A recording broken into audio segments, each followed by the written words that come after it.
में आई, अरे ज्ञान दीप दा जलाई दा मिटाई मोर बन गया धियरिया, मिटाई मोर बन गया धियरिया।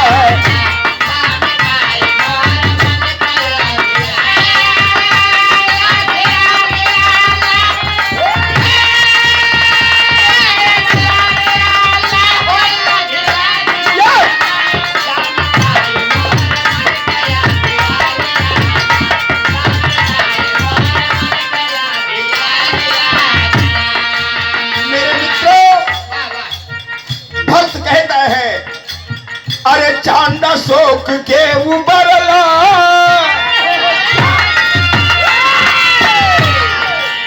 अरे चांदा शोक के उबरला बाबा भीम जी के तरला, भीम जी के तरला बाबा।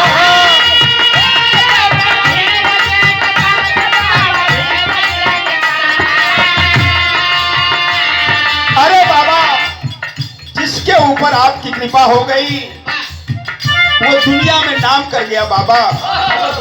आपने चांदा अशोक, जो चांडाल अशोक कहे जाते थे, आपने चांडाल अशोक को प्रदर्शी सम्राट अशोक बना दिया बाबा। बाबा भीमराव अंबेडकर जो अछूत जाति से विराम करते थे, आज दुनिया में उनका नाम कर दिया बाबा। जो आपके सिद्धांत पर रह करके, आपकी नीतियों पर चल करके, और नहीं तो क्या, अरे चांदा शोक के उबरला, अरे बाबा भीम जी के तरला, बाबा भीम जी के तरला बाबा।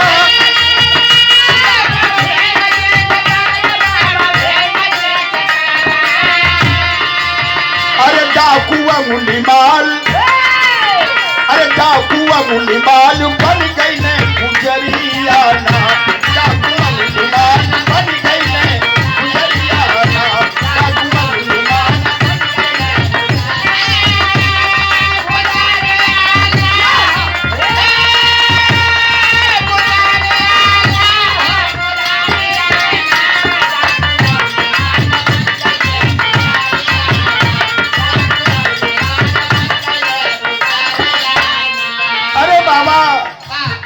आप ही के जमाने में एक डाकू हुआ करता था।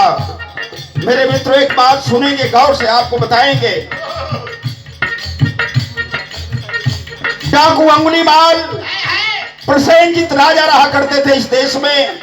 श्रावस्ती के राजा प्रसेनजीत थे। प्रसेनजीत के शासनकाल में उनके राज्य में एक डाकू रहता था जिसका नाम था डाकू अंगुलीमाल। उसने संकल्प कर रखा था कि जो हमारी इस गुफा में आएगा 1000 लोगों का मैं गर्दन काटूंगा, तब हमको चैन मिलेगा। संकल्प किया था, गुफा में जो भी आता था उसकी गर्दन काटता था और हाथ की अंगुली काटता था, गिनने के लिए कि अब तक हमने कितने लोगों का वध कर दिया। एक अंगुली काटता था, अंगुली की माला बना करके पहन लेता था, ये गिनने के लिए कि हमारा 1000 पूरा हुआ कि नहीं हुआ। ए बाबू डाकू अंगुलीमाल ऐसा जघन्य अपराधी था। राजा प्रसेनजीत गए बाबा के पास और कहे कि बाबा ये तो बड़ा अत्याचार है, हमारे राज्य में एक डाकू है जो लोगों की हत्या कर रहा है।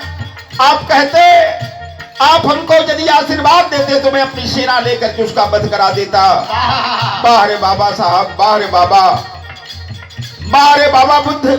आपने कहा बेटे अंगुलीमाल इतनी गलती नहीं किया है उसका वध किया जा सके। 1000 लोगों का वध किया था, लेकिन फिर भी बाबा ने कहा कि नहीं इतनी गलती नहीं किया है कि उसका वध किया जा सके। चलो मैं चल करके समझाता हूं। मेरे मित्रों, बाबा बुद्ध उस गुफा की तरफ जा रहे हैं। एक गुफा के दरवाजे पर एक पहरेदार है, रोकता है, कहता है बाबा इधर मत जाओ, इधर डाकू अंगुलीमाल का क्षेत्र है, आपका वध कर देगा। बाबा ने कहा बेटे अपनी चिंता करो, हमारी चिंता छोड़ दो। मेरे मित्रों हमको जाने दो। बाबा जाते हैं, ज्यों बाबा सामने जाते हैं, नंगी तलवार लेकर के चिंगार मार करके निकलता है डाकू अंगुलीमाल।